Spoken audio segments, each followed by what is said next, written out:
Culture evolves at the speed of light, just like your financial needs. When it comes to your money, Credit Karma keeps you in the know and ahead of the game. You can count on Credit Karma to keep up with your financial needs as they evolve. We'll help you monitor your progress and give personalized recommendations so you can make strides towards your goals and find your way to money. Make sure you're on the right track, no matter where you are on your financial journey. Intuit Credit Karma. Karma you can count on.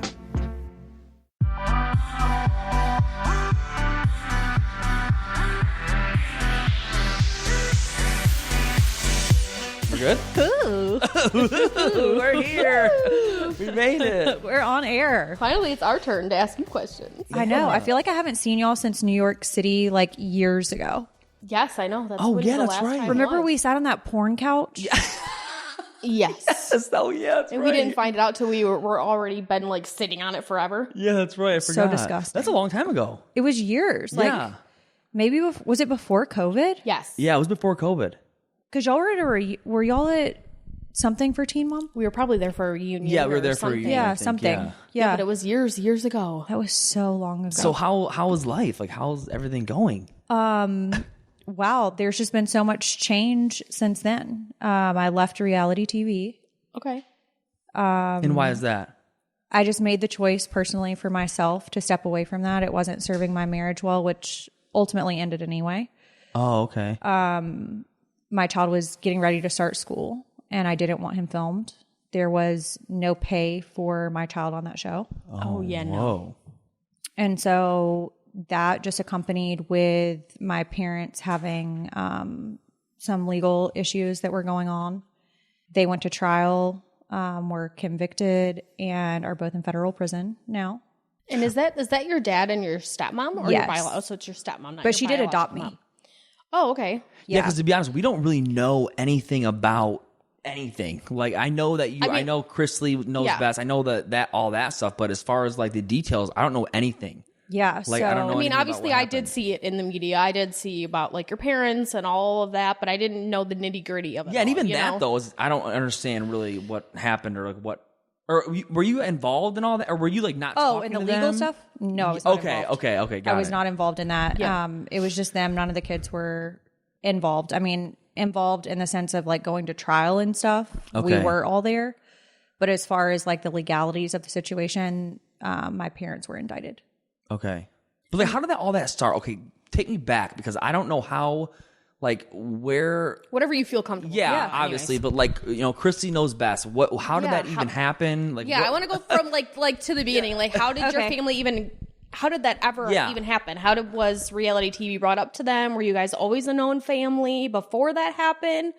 Like, I would say known in Atlanta. My dad, as a businessman, okay, was known. But Yeah. as far as like thoughts on TV was never, like, we never saw that coming. yeah, My dad went to New York Fashion Week and became friends with someone who was in the business of pitching shows for networks.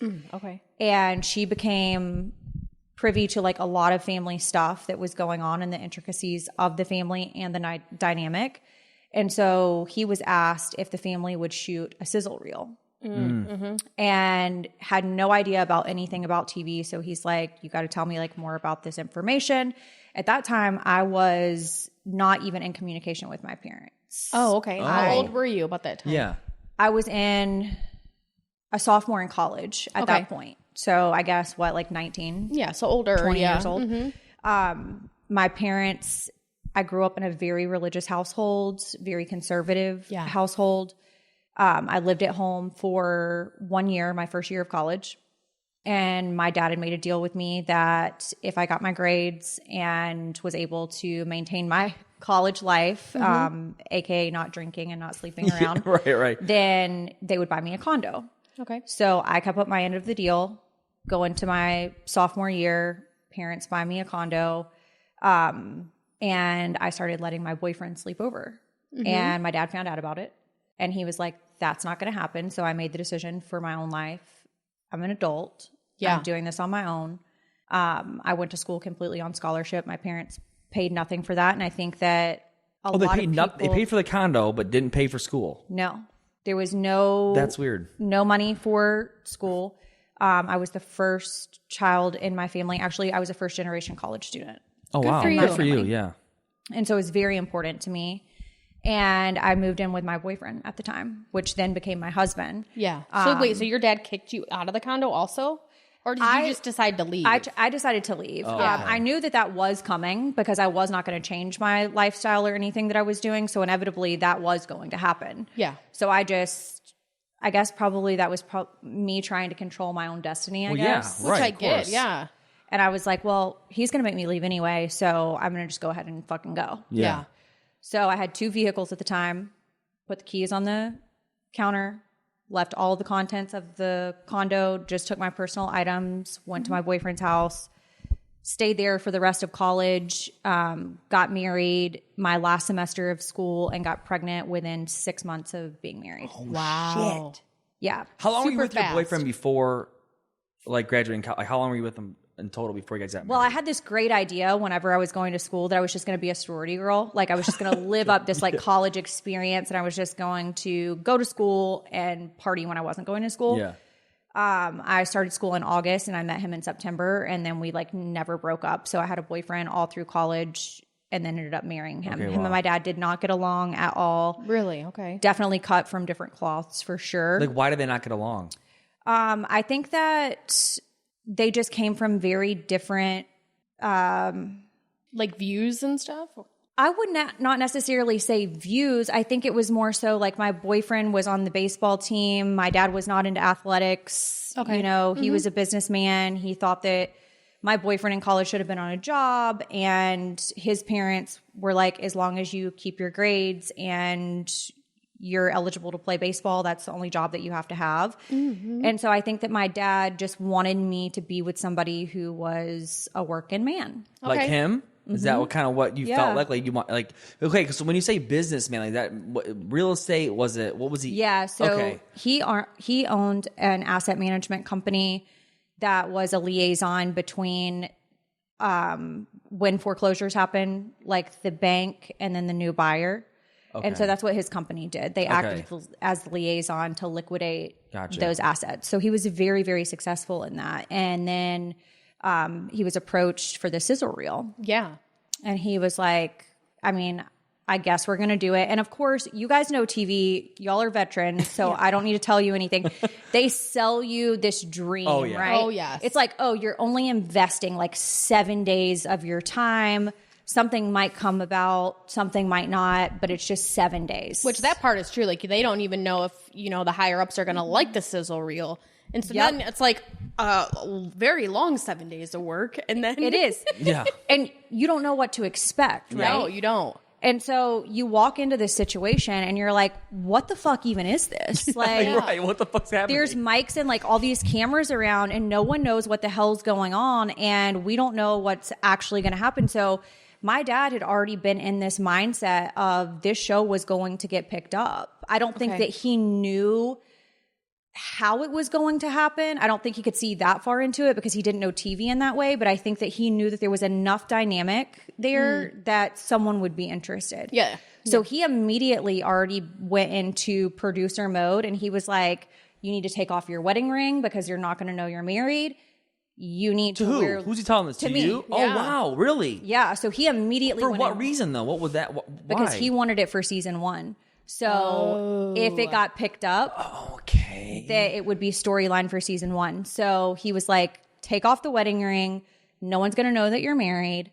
You need to wear loose clothing, like loose dresses. Nobody's going to know that you're pregnant.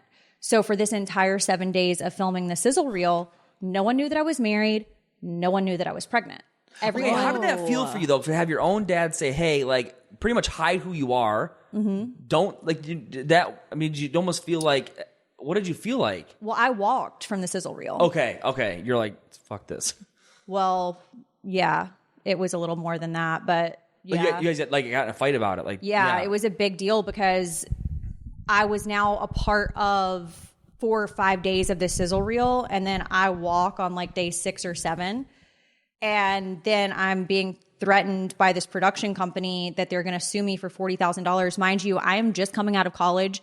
I am newly married, pregnant, and they're like, now that you've been a part of these 5 days or whatever, this is what we're pitching. So what we're pitching has to be consistent with what's going to be on TV potentially. Whoa, Wow. what? So I did not want to do the deal at all. I don't blame you. I was the last child to sign the contract.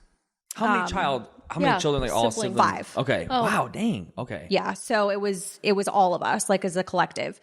And I was told by the production company that it was basically all of us signed the contract or like it's a no deal situation. Oh, wow. So all of you were none really? of it. Yep. So then I take it your dad's probably pressuring you with that too. Yeah. Everybody was Yeah. pressuring. It's They up were to like, you. If you don't do it, we're all going to be screwed. Pretty Yeah. much. Is what they're- wow, that is. So you're manipulated for sure. but I wasn't even a big part of the show. And that's what's so crazy about it. I think that they liked the dynamic of the fact that there was always, from the time that they started filming us, there was conflict with me and my dad, and we did not see eye to eye on a lot of things. So I think that they liked that dynamic.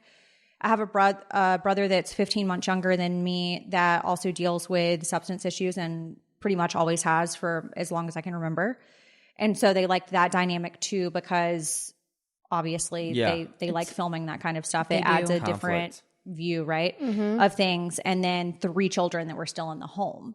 And How so, old were the 3? So they're younger. yeah, 2 high schoolers and then an elementary school child at the time. Wow. So this is like one, not like, older little kid. one. Yeah. These Yeah. are little, wow. Holy shit. Yeah. That's crazy. So I ultimately ended up signing the contract, and I said, I do not want this ever to change. Like, there was already issues, and I said, I don't want it to ever like make any issues worse because this is now being televised, Yes. right? So they send the sizzle reel out to who the hell knows, and I believe it was like 8 networks or 9 networks, and we got 8 offers. Wow. And so I think Oprah's network was who came back and was the highest bidder, but there was more marketing budget with USA from what I was told. Okay. And so that's where we landed with reruns on Bravo and E.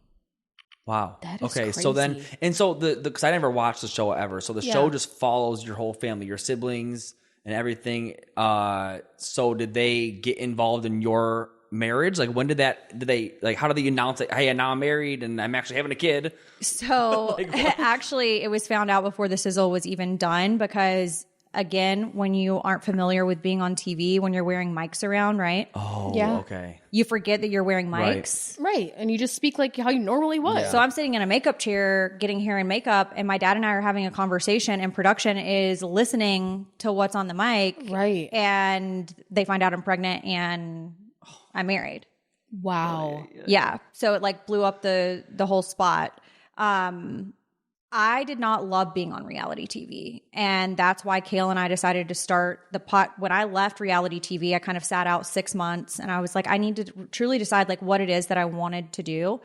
I very much had a very traditional role in my marriage where What does I that could mean? stay at home. Oh, okay. Okay. And I took care of my son and he went to work and came home like a very traditional life, right? And I loved that. I did not love the idea of, I knew that it would catch up with my child at some point with him starting kindergarten. I wanted him to be out of the TV world before kindergarten ever started, just because kids are, they talk, you Right. know, Yeah. and they say things. And I watched it happen. My son started kindergarten when my parents had just been indicted. Oh, man. Great. And so little girls on the playground saying, my mom knows, you know, who your grandparents are, and we see them on the news and like all of these things. So I wanted to try to remove that, but I still wanted to stay somewhat in the space because I do like entertainment. Yeah.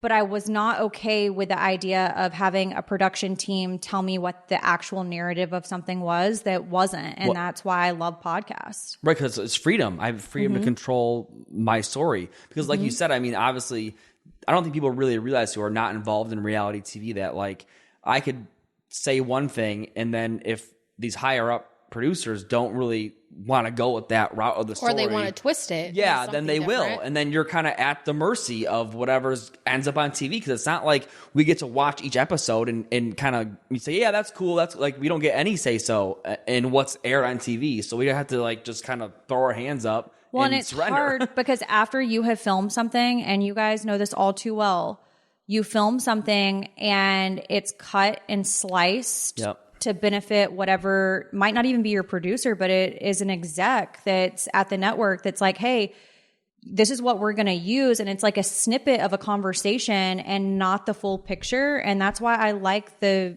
podcast world, because you have actual control to share everything that you want to share. And it's not twisted and it's not turned and it's straight from your voice. You have more creative control, which is really, trust me, if we had creative control. With the show. Things would be a lot different with Team On if we had a little bit more. Well, because you get to control your authentic story, and like this is the real story. Yeah, I also feel like though, because so you were actually on this show, you said kindergarten, so you had to have been on it for what, 4 years? Yeah, I was on it, for 5 seasons. Okay, and was your husband involved in that? Very minimally. Okay. He got a job straight out of college and worked 9 to 5. And so you guys know with the production schedule. And then my parents lived in Georgia when the show started and then ended up moving to Tennessee, to Nashville. And so then that required travel for the show. So it became very hard because I'm not there every single day. So then it became very structured in storyline.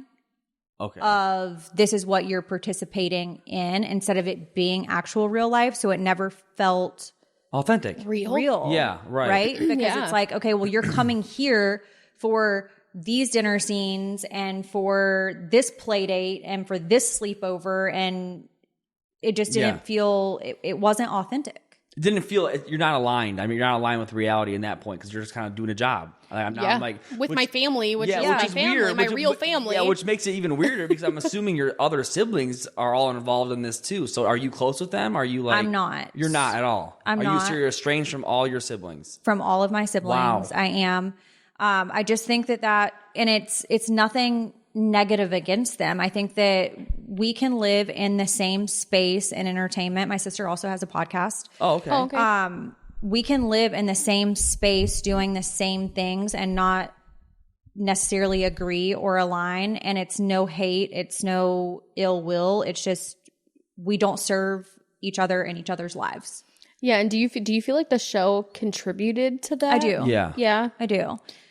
You guys have probably experienced some of that with other cast members. You guys can probably relate where certain people get more airtime than others. And, you know, it's like, okay, I put in X amount of time, so I should be getting that too. I believe it was season 5.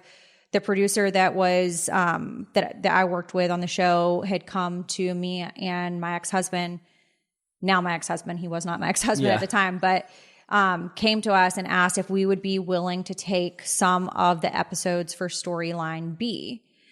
And because they had it set up like storyline A and storyline B for every episode. Really? So they had oh wow, that's way different than Teen Mom. Ours, yeah, that's way different. Yeah. Actually, I want to talk about that with y'all in just a second. So my dad was not okay with that. He was like, no, we're not going to do that. We're going to continue running things the way that they have been running. And so it just never felt truly authentic to me because my husband wasn't involved and that was my life at the time. Right. And so when I'm not showing that part, it almost allowed me to live a double life. Yeah, right. Or kind of condone it. It perpetrated that in a sense because it was like I'm doing all of these things without my husband and then I'm going back home and it's a completely different life than what I'm doing on TV. So did you feel a disconnect? Like you had to have felt some kind of huge disconnect from, oh, here I am in my real life, in my real house with my husband and my child and my real family. And then I got to do this weird, I mean, you had to have felt a tug of war. And also I feel like it would make you feel like not mentally right. Yeah. Like, oh, I was not identity, mentally okay. like, you know, like it would mess with your mental like health, I feel like. Well, then you start questioning everything. Like, what do I really want to do? What are these intentions? Are they pure? Are they not? That would that would drive me nuts. So for the biggest portion of the show that I participated in was around between 2015 and 2017. I filed for divorce for the first time in 2017 and took my son, his name's Jackson, to Nashville and lived with my parents for a little while. Oh, wow. And was still actively filming. that did feel most authentic to me because I was there every day. Right. And my parents were walking through what I was going through with me every day. Mm-hmm. Was that covered on camera though, like the divorce and all that kind of stuff, or was me telling my parents that I was going to get a divorce? Yes. And then I kind of want to speak on how we did our interviews. And I don't know, y'all do, what is it called? Like the we do like diary cams, which I love y'all's diary cams, by the way. We did not do it like that. So to answer your question about covering it on the show, they did a scene in my parents' living room with me walking in and telling them that I was getting divorced. Okay. And that was very hard for me because I felt like everybody else got to do the fun things on the show that weren't heavy. And then to have me go in and tell my parents that I was getting divorced, it just always felt like I was a part of like a heavy story. more controversial, more Or harder things going on in my life. It's like, oh, wow, look, I'm the kid and everything is hard in my life. Yeah. Or the Hope you had fun on your difficult ski things. vacation that you filmed, and now I got to come here and tell you that my whole life's, I could see where, And that just made it like really, really hard. So I always asked production, hey, like when we are doing these heavier scenes, can we please schedule the interviews that are consistent with these scenes that you guys are going to need during that week? Because once that scene is over, emotionally, you go through all these emotions, and especially with like divorce, right? Yeah. So I was so back and forth with my ex-husband that I didn't even really know if it's what I wanted. It felt like it was the right thing that I needed to do, and I knew that I needed to make some type of forward progress. Right. So even if it was the wrong choice, at least I was walking through those emotions and it didn't feel permanent, because it's like, okay, well, this is just a divorce filing. If I really don't want this, I don't have to follow through with it, but I'm going to see how I feel once I file for it. I leave, we're disconnected, all of these things. I go and do this scene, and it's not until 7 days later that they film the interview, and I'm already like, I don't think I want to get divorced. Right. Now I'm totally switched. Yeah, you need to catch it in the moment, like not. Yeah. Like the diary cam, I feel like would have been great for something like that, to kind of follow the following days of that instead of doing a sit down interview. And so I get into it with production because I'm like, I'm not in the same place as what I was when I did that scene. Right. And therefore, this does not feel authentic. And I'm a fraud for coming on here and saying what I am currently saying so that it matches with this scene. Yeah, because now I'm lying. I'm lying. And the production wanted you, obviously, to like pretend that you were still wanting the divorce and stuff. Yeah, see, that's not, for sure. Yeah, that is. And so okay, so you and your husband got divorced, but was that did you think the show had a role to play in that at all? I don't. I think some of just my actions, my mindset, the life that I was living versus what he was living was just not aligning. And I think that we would be divorced today if I never got into entertainment? No, I don't think we would. Really? But I think because I did the TV show, that started separating our lives. He was living a corporate life, doing all of the corporate things. I held a little bit of resentment for that because I'm like, if this TV thing goes away, he has built like all of these years in the corporate world, and then I'm going to have nothing. And my investment's not going to pay off. Yeah, I get that. So then there was like resentment that was starting to build there. And I traveled with, my son went with me everywhere for filming the show until it was time for him to start kindergarten. So not only was I filming the show, I was taking him everywhere with me. Yeah. And so there that's was a lot. Yeah. a lot of resentment that was being built. And then when I started the podcast, it was okay at first because I was home more. And I do feel like I had more control over what I was doing, but at the same time, it still was a division of like our lives they no longer aligned. So did your husband support the podcast? He did. Okay, good. He was in full support of me doing the podcast. He was not in support of me doing the TV show at all. Oh, wow. Okay. At all.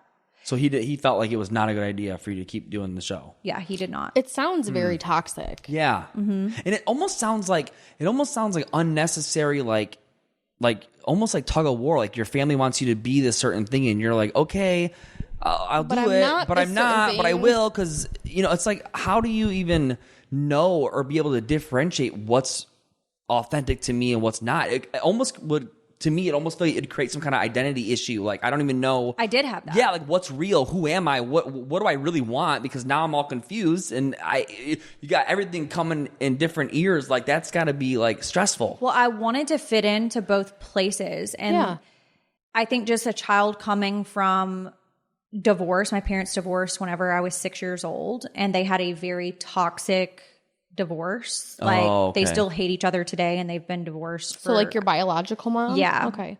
And I think just, like, from that and knowing that I put so much pressure on myself in my marriage from never wanting to be my parents in that situation. And then watching my marriage, like, slip away because I'm choosing to be on this show with my family, and then wanting to fit in with my family, but also wanting to be the wife that I needed to be to my husband. I did feel like pulled both ways. That is horrible. And I don't necessarily think that I don't think if you asked my ex-husband today, do you feel like you were pulling her? He would probably say no. If you ask my parents today if they felt like they were pulling me, I think they would say no. I think it was an internal struggle that I was dealing with, trying to participate in both of those things in my life. Well, did you ever mention to your dad or anyone, like, hey, this is feeling really not good for me? No. Wow. I wonder what there were, like, I wonder, and all your other siblings who were involved in the show, obviously, did you ever tell any of them? No, but I think that they were just in such different life phases than what I was dealing with. So my sister was still in high school. Okay. She did the show until 2022 or 20. Also, not that long ago. Not that long ago. Yeah, wow. Yeah, not that long ago. 2023, March 27th. Wow. Yeah. Holy For some reason, I thought shit. this was older. So Yeah, no. Yeah. It just went on for a really long time. Yeah. Wow. Yeah. I mean, so I think that they were just in completely different life phases. They weren't having to navigate a marriage, and it's very different navigating a marriage than it is being in a relationship with someone. Oh, yeah. Right. Yes. And so when they've had boyfriends and girlfriends that were appearing on the show, that's very different than trying to raise a child in a marriage living in another state. Yeah, right. You know? So are they, and you said you don't talk to any of them anymore, and is that because they, like, do they blame you in any kind of way for, like, pulling out and saying that was, or what's the reason for the estrangement? I think that there's just a lot of resentment. There was a scandal that I was involved in that was a sex tape scandal. So, like, okay, sex tape scandal, what does that mean? Like, what, like, because that's different for a lot of people. Like, Farrah tried saying she was in a head of sex tape scandal. And but then you really, watch it and you're like, yeah, that was I'm like, not. No, this is a totally, like, produced porn. So what is the... Okay. Yeah. Lay it on me, girl. Lay it on me. The tea. So yes, when my parents were indicted in 2019, a couple of days after they were indicted, I was contacted at roughly, it was like 4 a.m., 3 a.m. from TMZ. Oh. And they were like, hey, we have a police report that you filed regarding threats for a sex tape.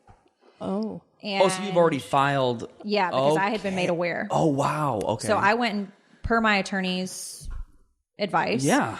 He was like, go and file an informational report in your county. Like, you don't need to do anything with it. But if anything does come about this, at least it's documented. So it's not like you're backtracking on something to say, oh, well, I was already knowledgeable about this. Let it be known on paper that you were knowledgeable about it. Okay.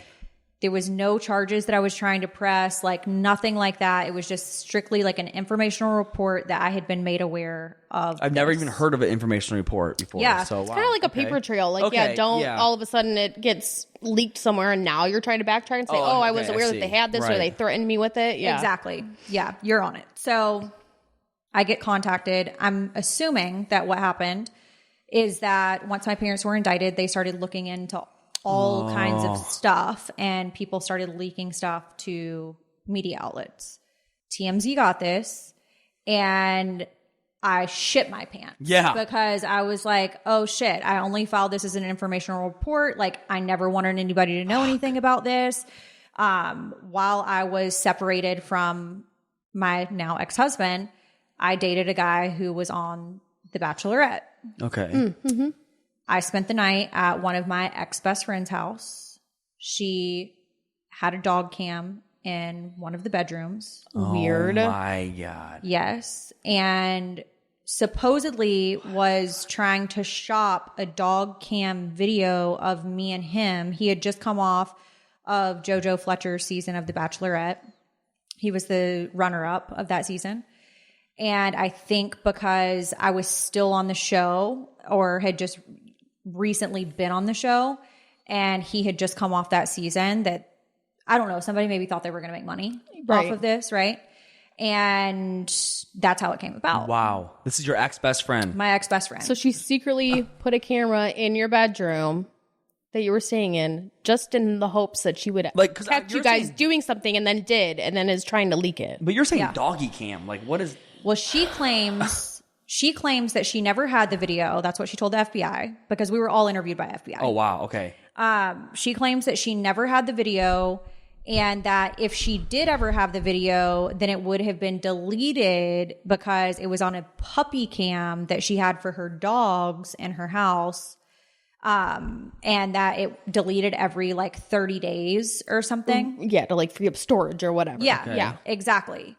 That story just doesn't math to me. No, the math ain't mathing on that one. And so I went to the FBI because I was like, hey, if there is something like this out there, I need to know about it. Like, I have a child. Right. I've also now reconciled at this point with my ex-husband. Oh, wow. Oh, gosh. What do you reconcile? They got back together? Yeah, we got back together. Oh my God. All right. The last thing you need. This is oh my God. This is, okay. I don't need this shit. Yeah. Him seeing me having sex with someone on a fucking puppy cam video. Right. Like, that's not healthy for anybody. Him, you, your child, your family. Nobody. No. So I go to the FBI and I'm like, hey, this needs to be fully investigated. And if there is a tape, there does not need to be a tape. Yeah. I never consented to a tape. Right. I never knew that I was being videoed on a tape. Like, was I having consensual relations? Absolutely. But was I consenting to anybody filming anything? Absolutely not. Wow. So they kind of called all parties in. Everybody had a very different story. Local law enforcement called multiple people. Multiple people then got attorneys involved, which is very much a red flag. Yeah, Absolutely. huge red flag. When you say you're going to come in for an interview with the police and then the next day you have an attorney call and say your client's not coming in for an interview, that tells me that there maybe was something. Yes. Right. So all of that was transpiring. Media catches hold of all of this. Right. So my parents have this indictment that's come down and now this sex tape, and this is within days of each other. So yes, it caused a huge divide in my family, and I just wanted absolutely nothing to do with it. I'm like, I just want to do my podcast. Yeah. And I just want to be with my husband. And live a life. And yeah. wow. Yeah. And like not be doing this. And I don't know, and maybe you guys would feel like this. If you ever were not on Teen Mom, you would not, there is a price that you pay when you're on TV that you have to deal with a little bit of shit in the media, right? Oh, yeah. Oh, yeah. Of course. And your job is never done. Yeah. Never. It's 24/7, 365. 100%. But you're being paid, so that is a cost that like comes along with it, right? Yeah. If you were no longer being paid by Teen Mom, would you want it to be a little bit more silent and less people talking? Well, or yeah. would you be okay with people doing the same stuff that they do now with you guys actively on TV? No, I'd be like, no, everyone shut up for a minute. Yeah. We're done. We're done with all I'm done. Yeah, done with it. And that's how I felt. Yeah. I'm like, if you want to tune in to my podcast because you liked what you saw on Chrisley Knows Best, or you followed me because of that show, and I will always give credit to Chrisley Knows Best, regardless if I liked it or I didn't and have mixed feelings about it. There was good that came out of it, right? I would have never had the platform to be able to do the podcast or ever be able to meet Kale if it wasn't for reality TV. Right. So I will credit reality TV for that and my launching point. Yeah. But it was toxic to me, and I would never want to be involved in that ever again. I love the way that you guys film. And I told Kale that from the time that I became friends with her and became aware of how y'all's production is. Yeah. Y'all's crew is so much smaller. Mm-hmm. Yeah. And you guys document it as a docu-series style. And you also do the diary cams, which I love. And I think it brings like the reality aspect to reality TV. Yeah. Like, this is actually real. Our real life, we go behind, we film ourselves, how we feel, what just happened. But I feel like your experience was like, it sounds very toxic. And manipulative. Just like, I don't even know how you could have survived more than one season, because that sounds like, oh my God. And then especially having your whole family on top of it, almost pressuring you to keep doing it. Like, that's like, I'm sad that you had that. Yeah. I wish the production would have been different, because what channel was it on? Or what? USA. Okay. God, it's like, what is going on? And that just made me, when you were explaining all of that, I was like, wow, I'm so blessed that we film a docuseries. Well, and even though it's hard filming a docuseries, because there's so much to that and emotions to that, right? That we kind of were able to manipulate and avoid in the way that we filmed. At least you're filming actual truth. It's authentic. Right. It's genuine. And it's authentic, and you can look back on it and say, you know what, wasn't my greatest moment, but it was honest. Yeah. Right. And it's just what was really happening in my life. Yeah. So you said this ex-best friend. Obviously, you're not friends with this person. Absolutely not. I would not Because either. my whole thing is that when you filed that report, how were you even aware to file the report? I just went to my local police department. No, but how did you even know to do that? I had an attorney at that point, because I'd already left Chrisley Knows Best.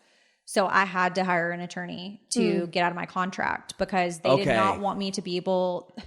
I don't know if it was... I don't want to blame anyone on this podcast, but I don't know who was responsible between the production company, network, family. They did not want me to be able to use my last name and anything else business related. That's my last name. Wow. Not on the show, because they were claiming rights to that last name. And so I had to hire an attorney to fight for me to be able to use my last name on Coffee Combos. Wow. That is ridiculous. But like, how did you get a word that there was a possible tape? Like, how did that even happen? That was from TMZ, right? No. No, because they got the report. So how did you even know to file the report is what I'm like. My dad actually told me. He did? Yeah. Your dad told you that there's a sex tape out about How did he know? That my ex-best friend had reached out to my brother to let him know and tried to sell it to him. Tried to sell it to your brother? What the fuck? Yeah. And your brother never told you? No, because we were not in contact at that point. I would pretty much contact my sister if someone was like, hey, I'd be like, oh, hey, sis, I know we haven't talked in a minute, but holy shit. You're like, your titties are on this video. Your friend just... Right. Like, I'm like... I'm mind blown at the fact that you are literally surrounded by betrayal. Like, I don't know if that's... has it been like that your whole life? Like, I'm like, wow. That's all it sounds like to me. It does. I just keep, like, everyone that was supposed to be on your side... And protect you and support you, yeah. Like, what the fuck? Like, that's mind-blowing. I think with TV, there was always somewhat of issues because it was a blended family, and I think that there's always going to be issues when a family is blended and the work's not done. Okay. When you do that, right? Right. That's actually been a really hard problem with me with dating and being so intentional about people who also have children. Like, could I put myself in a situation to fully blend this in the way that it needs to be blended for this to be able to work? Because it's not the same as having biological children. Right. Like, you guys have biological children. You only have biological children and you are married. Right. It would be different. And so I think that my parents got divorced when I was 6 years old, and both of my parents were already with someone else by the time their divorce was final. Oh, wow. And there was already a child on the way. Holy shit. And so while I don't hold any resentment towards my parents for doing that, because I try to put myself in their shoes, and I'm like, you know what? They were just truly trying to like move on and do the best that they could with what they had to do it with at that time. Would I make the same decisions? No, because I haven't.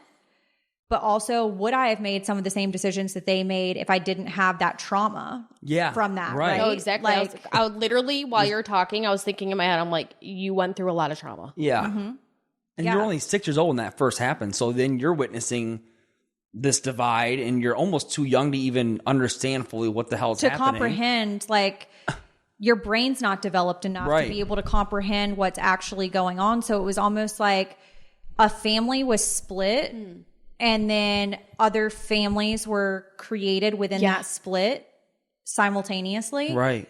And then I always say kids are collateral damage in a divorce, right? Because parents are going to move on. Right. Like you get divorced, inevitably, you're eventually going to move on. Right. Might not be immediate, but you're going to move on. And you've got the kids there that are stuck between those parents. Yeah. And that's hard. And was your mom involved at all with the show at all? Not at all. Okay. She wasn't involved at all. No. Wow. No. And how do you feel like your relationship with her going through all this scandals and all that stuff? How did you feel supported by her? I did. I have a very different relationship with her because she did not raise me and she was not in my everyday life. That was my question. Yeah, I know in the beginning you said like how your stepmom adopted you. So I was curious like if your mom was involved in your life ever since you were little or it stopped after they got a divorce. So she was in my life pretty consistently until I was in 5th grade, and we're originally from South Carolina. So my dad relocated to Atlanta, and at that point I hardly ever saw her. If it was like on random weekends. So he had primary custody. And it was just like we were like this whole new family, right? Wow. And that's very hard. I think that my brother probably turned to substances when he got older because he could not deal with the trauma. And maybe that was his coping way. Not to excuse it. No, how old was he when this happened? You're 6 and 5. Okay, he was 5. Mm-hmm. So he's also a little younger. But my thing is, okay, so your mom let full custody happen with your dad? Like there was no custody battle? Or? Oh, there was. Oh, there was. Okay. There was a custody battle. I don't know if you guys are familiar with custody situations, but there was something called a guardian ad litem that was hired. And ultimately, they decided that my dad's home was the better home for us to be at. Wow. So I don't know the complexities of that situation. Again, I was only 6, 7. A tiny little child. Yeah. So I don't really know what was going on. I only remember like this woman coming to both of my parents' houses and watching my parents individually like interact with us.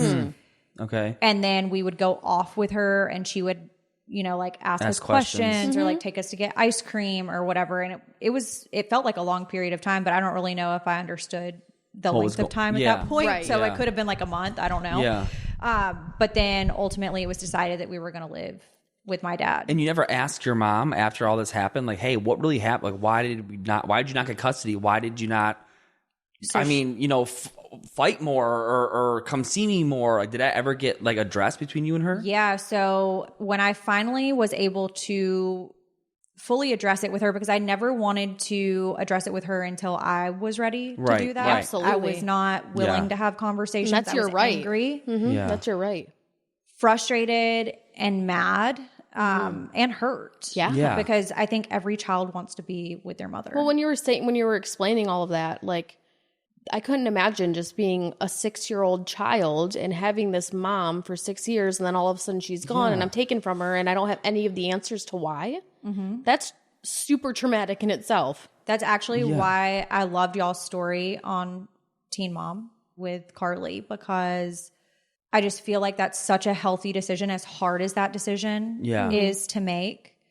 If you cannot raise children in a healthy environment and you're not ready to do so, it is best for them to go somewhere where they can be fully healthy and whole. Yeah, I mean, especially because we were obviously surrounded by, just chaos and evictions and drugs and all that kind of stuff. But it sounds like you growing up, your family was pretty stable, like as far as financially. No one was alcoholics. There was no domestic violence or anything. So it just kind of sounds like.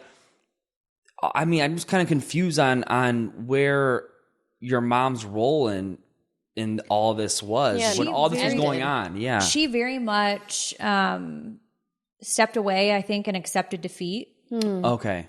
And that was hard for me to come to the realization whenever I did. And I didn't until I was like 20 years old.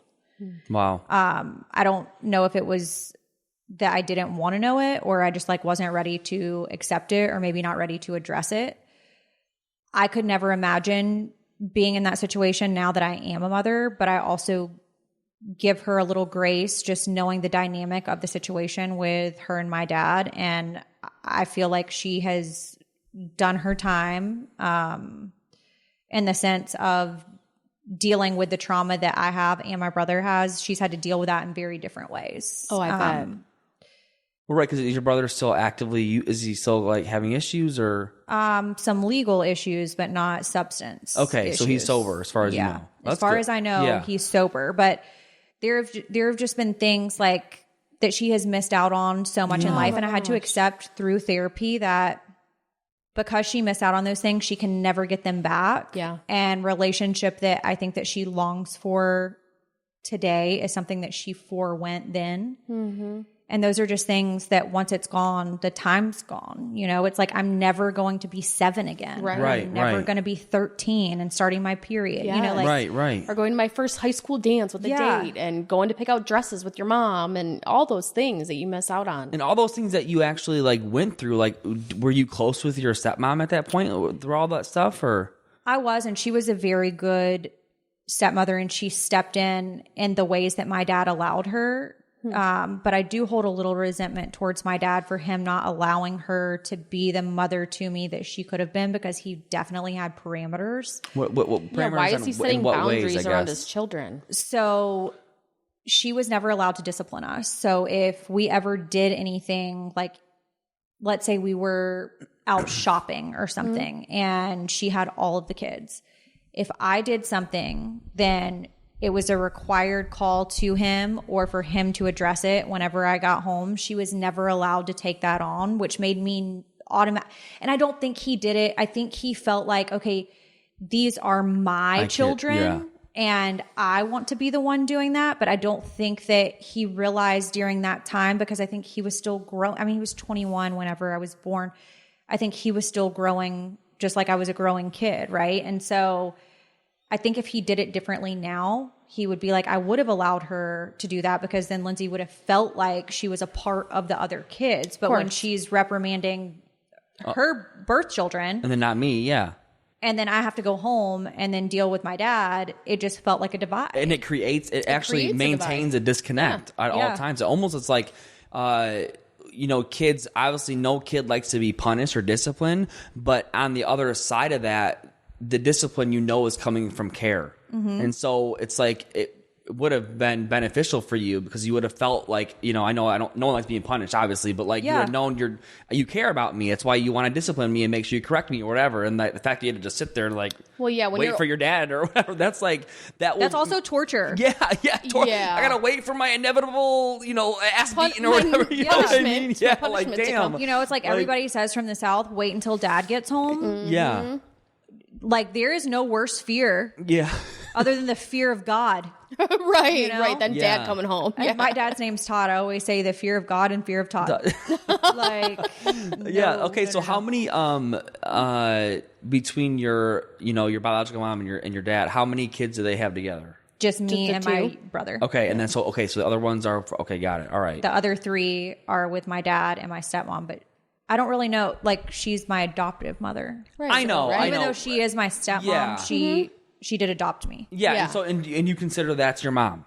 Because I don't want to get language. Yeah. Or is that a hard thing for you to like? It is a hard thing. I felt the need to do it. And I didn't do that and make that decision to get adopted until I was an adult. Oh, really? Oh, wow. I was 19 years old whenever I did that. Oh, really? Elaborate on that. Okay, so you didn't you waited the whole time until 19 and you asked her to adopt you? Because I don't believe that my biological mom would have ever agreed to that outside of me being an adult to make that decision on my own. Yeah.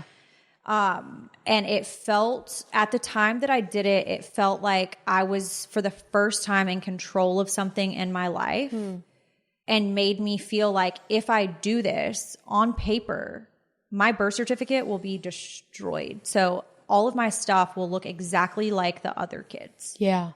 And we will all be just one. Right. But nothing ever really changed from that. Which is why I think I now hold the mentality of I don't have to ever be married again because what does the paper mean to me? Because when you did the paper, it didn't really change anything. It didn't change anything. Right. But so the paper, you even wanting and having the desire to do that, get that paperwork done, obviously shows that you yearn for this to all feel belonging. Yeah, belonging and to be of one family and connection and support. So, I mean, was your dad kind of aware that you felt any disconnect or like just a difference from the other kids? Did you ever express that to him? No. So you literally walked around as a child with this inside the whole time. And my dad would probably say today, Lindsie handled the divorce much differently. My brother's name's Kyle. Lindsie handled the divorce much differently than Kyle. You could tell all of the issues that Kyle was having because they were outwardly expressed, like whether it be an anger or trouble in school or substance or like whatever those things were. I just kind of sucked it up and was like, this is my life and I'm just supposed to accept it. And as long as I don't have feelings about it and I don't say anything about it, then it just like won't be real. That is so sad. Well, that's self-betrayal. And I think when you live so many years, self-betraying yourself, no wonder you end up getting older and like almost just having this identity. Like, I don't even know. It is an identity crisis. Yeah, it's an identity crisis. I don't know who I am because I spent so much time self-betraying in order to maintain this, facade of I'm okay and everything's fine. Don't worry about me. But it's like, that's heavy. That's heavy stuff to carry around as a kid. It is very heavy, and I don't think that I realized the heaviness until I became a mother myself. Yeah. Isn't it weird how you become a mom and it's like a parent? They hit certain ages and then it'll bring up traumas from your childhood that you were like, oh my gosh, I thought I worked on that, or I didn't think that was an issue. And then they get to the age where something happened to you and it's just you're flooded with all these feelings and emotions. So you've experienced that too? Yes, I have. 100%. Well, yeah, actually, I feel like we experience it kind of, we don't know when the next bomb's going to drop because they get to certain ages. And then you get like this feeling of like, you get either flashbacks or you get a little bit of PTSD or a little bit of like, oh my God, like I got to like do this and figure and save this. But it's like, no, it's not an issue. This is a you thing. Like, but it brings up a lot of stuff from when you were a kid raising your own kids. Yeah. And then also it's hard to like, there's a period of time when you have your own children that you kind of get a little mad at your parents for a minute. Cause you're like, dang, now I know what this feels like. And you let this happen when I was that age? Like, how the hell did you do that? Because the love I have for this kid is, how were you able to do that? And it kind of, your situation reminds you a little bit of your dad being in Florida, and you were saying stuff like, he knew you were at home with your mom dealing with all that stuff. And I wondered if your mom ever knew what was going on with you at home, if she never like, obviously. I think she did. She did. Okay. Yeah. So that's kind of interesting that.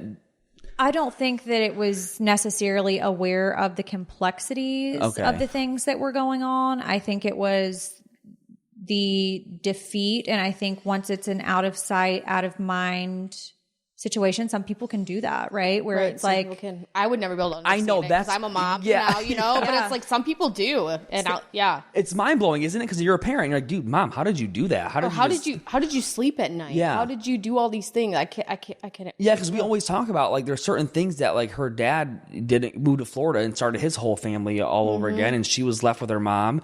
And it was like, how do you even like, I even asked her when we were getting to know each other. I was like, did your dad ever like send you Christmas gifts? And she's like, no. And I'm like, that's so weird that you can just close off and then jump over here and then forget that it ever happened. But it's like, give a whole damn child. How does that somewhere? Like it's insane. I don't know how I could ever.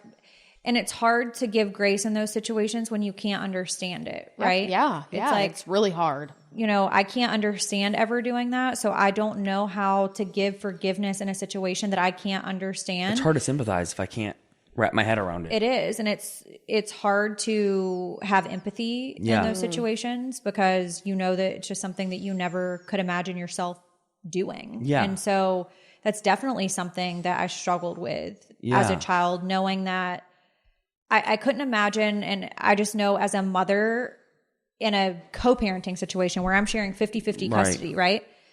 I know that my child sometimes longs for me and it literally breaks my heart, but there's nothing that I can do about it. And I know that I'm just going to give him as much love as I possibly can when I get him next. Yeah. I could not imagine like my mom moving across the country and only seeing us on like holidays. Oh, I would literally go insane. I know. What do you just go crazy? Like I would go insane. It's one of those things too, where it's like, did you have that yearning for your mom?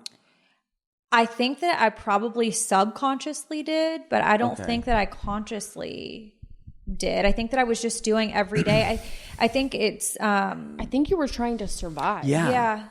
As a kid. Yeah. I think that's probably what it was. And I don't want to say that my dad did anything intentionally. I think he also was trying to survive in that situation. And I think he had good intentions. I think he's like, okay, this is a good woman and she's pregnant and now we have kids and we're going to be like this one happy family. And it's like these rose-colored glasses. Yeah, right. And because I saw him doing that, I never wanted to bring issue to anything. It's just like, okay, this is what we're doing. And which again sounds like self-betrayal. You're kind of like, okay, I don't want to ruffle any feathers. This sounds great. All right, Dad, you got it. We'll continue to do all this. Like that's. But did your dad ever? Do you think your dad ever tried to bridge the gap? I do. Okay, so he tried to get you. I mean, you and your mom to, you know, be involved with each other. Because I think you're right when you talk about like, you know, your dad just doing the best he can with what he knows. Mm-hmm. It's almost like that saying where they say like, maybe give your parents grace because they were just doing it for the first time too and not knowing what was going on. And that when I saw that once, it hit me. I was like, wow. Yeah. Because you really think about it like that. Like me being the first time parents that we are, I've never done this in another life or that I remember ever doing. It's all new to me too. I saw something about that yesterday and it was talking about how you only know your parents as parents, right? And your whole life, they have been your parents, but they had a life before you. Mm-hmm. And their whole life, they were not parents. Right. They were a wild little kid one time. They had it's so weird to think about. Yeah. And so I just feel like through therapy, I've been able to not that I can understand. I think understand's the wrong word. I can give grace to that situation because my parents were just kids raising kids. Yeah. Yeah. And not that it excuses certain things and not that it did not give me childhood traumas, but it's okay. Yeah. Because it doesn't affect me every day like it once did. So you're saying it did once affect you. I mean, so when did you start going to therapy? I didn't start going to therapy until after the whole sex tape scandal. Wow. Okay. I laid in bed for Kristen. I was like not well for, was it like 6 months? Yeah. Yeah, it was like 6 to 8 months that I would literally wake up, take my child to school, get him off, act like happy mom, come back home. If I had to podcast, I would take a bath, and I would go to bed. Wow. Because you were actually generally tired. Yes. You were depressed. I was. Yeah. And I didn't even know what depression was. I felt like that sounds... That was me. Because it was like, Cate explained it in a way that I felt like I didn't really understand. Depression in her looks different than it does in me. And so when I was like, how could you be so tired and sleep all the time? Mm-hmm. And it's like one of those things where it's like, I had to get educated on like what depression actually looks like. And it's like, Cate would literally... I would rather sleep my life away than feel any of these feelings that I'm feeling. Yeah. That's how I felt. When I tell you that all of this stuff went down in July, August, and I woke up I felt like I woke up from July, August, and October. Okay. And my now ex-husband was like, you have to get help. Oh, so he actually recognized it. He was watching this and witnessing it. Sometimes we need that though for, you know. Did you believe him? I needed that. Yeah, I needed that from you. Yeah, and I didn't know how to, you don't know how to bring it up as a spouse. I don't think he wanted to hurt my feelings. Yeah. That's exactly what it is. Yeah. I also don't want to like, it's a touchy, sensitive thing. And it's like, you're also a mom and I don't know, and you're a new mom. So that's exhausting. And I don't know, you know, if it's just that. And like, so you don't even know how to approach it because you don't want to hurt their feelings. But do you feel like when he brought it up to you, did you kind of like deny it? Did you like, what are you talking about? No. Okay. So I was self-aware that it was going on. I don't think I was self-aware of how much I was staying in my room and how much I was sleeping, but I was self-aware of what I was feeling. Which was? Defeat, alone. Like I would feel, if I was around people, I would still feel alone. Like I could be in a crowded room and feel like I was by myself. Did you have any anxiety during that time? Yeah, I've always had anxiety. Yeah. Well, I imagine the life that you've had anxiety because I think even being a little kid and self-betraying, in my opinion, looks like anxiety for kids. Like because we're little. And the kids don't even know that they're having anxiety, right? But they're just kind of trying to like survive.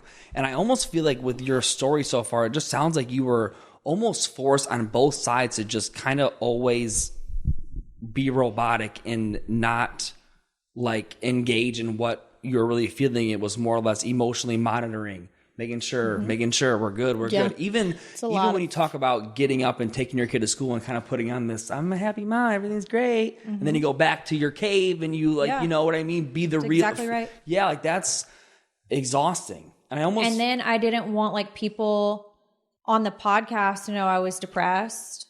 And I had not even identified that it was depression. Right. Like I didn't know what it was. And so, Kristen, it hasn't been too long since I even identified that it was actually depression. I would say the last 6 months. Yeah. Really? So this is actually new, like revelation for you. Yeah. Like that's huge. Like a very new revelation. And I can feel it in myself sometimes like creep back in. And I'm like, okay, whoa. Like I need to go to a therapy session, or I need to like figure out get to the bottom of what's exactly going on, because I never want to be back in that place that I once was. And I think that helps. Like the more that we learn and we learn about ourselves in therapy and the things you do, you end up becoming more and more self-aware. And you can just like, even for me now, I can notice little things that I'm like, oh yeah, I need to call my therapist and my psychiatrist, and we need to have a meeting, and I need to go back to therapy. Yes. Like you can just tell. And it's so much better to be able to be self-aware than end up in that spiral and just this circle and not feeling like you can't get out of it. Well, it's a way of just making sure you're being proactive about things, because like that sounds a lot like you, and you're like, I'm like, what are you doing? And you're like, I'm having a therapy session. I'm like, oh, well, why? And you're like, well, I feel a little, little weird. Something's off today. I feel something creeping in. And it's like, it sounds like obviously when you're more self-aware, you can be more proactive, and hopefully it kind of minimizes that time. So you feel it creeping in, it doesn't fully take hold, but you just jump on it right when you feel it. Mm-hmm. But I so much want to advocate for people who see somebody that is going through that to not be afraid to like help them, because I can never thank my ex-husband enough for getting me help and finding my therapist, because I was not able to do that for myself. It is so important. So important. I mean, God, you're so right. Because same thing, like I had postpartum depression. I believe I had it with placing Carly. Yeah. And then I went through postpartum depression with Nova, but I didn't even know I had it until I was out of it. And I was able to like look back and be like, holy shit, I was depressed. And I did not even realize. Anxiety, and I didn't realize until I was well out of like the patterns of the things that I was doing. Mm-hmm. Like I would think crazy shit. Like I would be driving down the road, like this is no joke, and I would look at the shoulder of the road and see how close I could get to like that white line if I was on a cars going that way. Intrusive thoughts. Yeah. Like I could just yeet myself off the freeway, or I could hit that tree if I was going 55 or, like weird shit like that. Yeah. Yeah. And it took him. One day he came up in my room and he's like, you're not okay. What's going on? And then I just broke down. Like, I don't know. I'm feeling all these things. And he was the one who took me to see my first psychiatrist ever. And really, I needed him for that. The first time I ever took my son to the movie theater, I walked to see from the top of the theater to the bottom where the exit doors were and timed myself on my phone to see how fast I could get out of there if someone shot the place up. I have intrusive thoughts like that all the time. That's crazy anxiety shit that is just... I mean, I guess it is sad that our world has come to some of these things, right? And it's probably like not really that realistic, or the chances of something like that happening, it's very intrusive. Yeah. But like, why was I thinking these things? Like, what the hell was going on? I think it stems from anxiety disorders, the intrusive thoughts do. But I think you're spot on that it needs to be advocated for more of people. If you notice something, say something. And you're not going to hurt our feelings. If anything, you might be saving us. Yeah, but and it is really hard when you're the person watching. It's like you don't want to be like hurt their feelings, or be like, what, something's wrong with you. It's like, it doesn't have to be like that. Tyler, I would literally get my child up and put on like this whole show, like fix up breakfast, do all of this stuff, like mom of the year, drive him to school, come back. If I had to record, I would record. If I did not, I would take a bath, put on a new pair of pajamas, and get in my bed and sleep until it was time to get him out of school. Wow. That is insane. Yeah. And so it took your ex-husband to be like, hey, something's off. Yeah. And I'm like, maybe was that God, because this was after we had gotten back together. I was like, was that God saving my life? Because what if I went through this and I was alone? Right. Or with your parents, in the reality show, they would have. What if they could have just kept playing? Well, listen, that? I firmly believe in divine timing. Like we can always timing is always on our side, even when we feel the complete opposite. And so maybe that was the reason why you guys are kind of rekindled, got together for that little moment, and then for that to come to fruition. Because honestly, like now, mental health is it's a work in progress constantly. You got to constantly be checking in on yourself, being self-aware. I mean, it's a job in itself. So I always say, unfortunately, it never ends. Yeah. But you get There's always better. something new. Yes, but you always We're old. Yes, you always learn great things though about yourself, which is awesome. But we're huge advocates for therapy. I mean, I don't care if you're the happiest person on the planet. There's always something to gain from it. So. And who was it that was talking about therapy? That someone was in this room last night and they were talking about therapy and in marriages that you should start therapy before it gets bad. It's so true. It was Macy. She was talking about do it before it gets bad, because once it gets bad, it's too late. Yeah. Right. And it's so hard to go back. Yeah. It's so hard. And I wish that I would have done that in my marriage before it got too late. But unfortunately, I wasn't even in personal therapy for myself. And I'm a big advocate for being in personal therapy for yourself, because when you are the best you can be the best you for someone else. Yeah, we actually did both. We did separate and then we did together when we went through all of our shit. And I wouldn't have had it any other way. But we made it a priority. Like we need to do individual therapy, and then once a week we would come together and do couples therapy, and it helped a lot. But some people, like this old school mentality of people thinking that depression is not a real thing. It's like it's disgusting. Yeah. When they like, oh, just get over it. You're fine. No. Sorry. Okay, well, if it was that easy and I could just get over it, then do you think I wouldn't be fucking over it? Right. I would definitely do that. Yeah. And do you think people would be... Do you think I would be in this cave? Yeah, Seriously. exactly. And people would not be committing suicide if that was the case. So, this is a huge thing. There's a huge stigma still around mental health. I think a lot of people are breaking that down little by little, and I think it takes people talking about it. Well, that's why I want to applaud both you women, because that's what you're doing right now. You guys are just openly talking about having struggles with mental health on top of being moms and wives. Like, that's huge. Like, in 10 years ago, I feel like no one would accept this. They'd be criticizing the hell out of it. No one would accept it. Saying you're weak, or you know what I mean? But now it's getting a spotlight that I think it's deserved for a long time. So I'm glad. But look at how much growth has come in us just talking about it, because I think about like my grandparents' generation.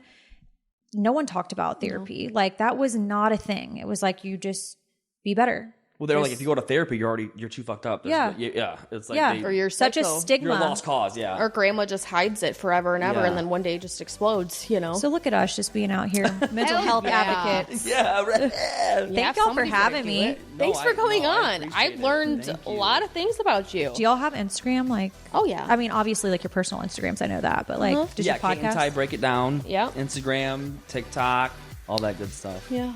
Perfect. Well, thanks for having me. Well, thanks. I appreciate it.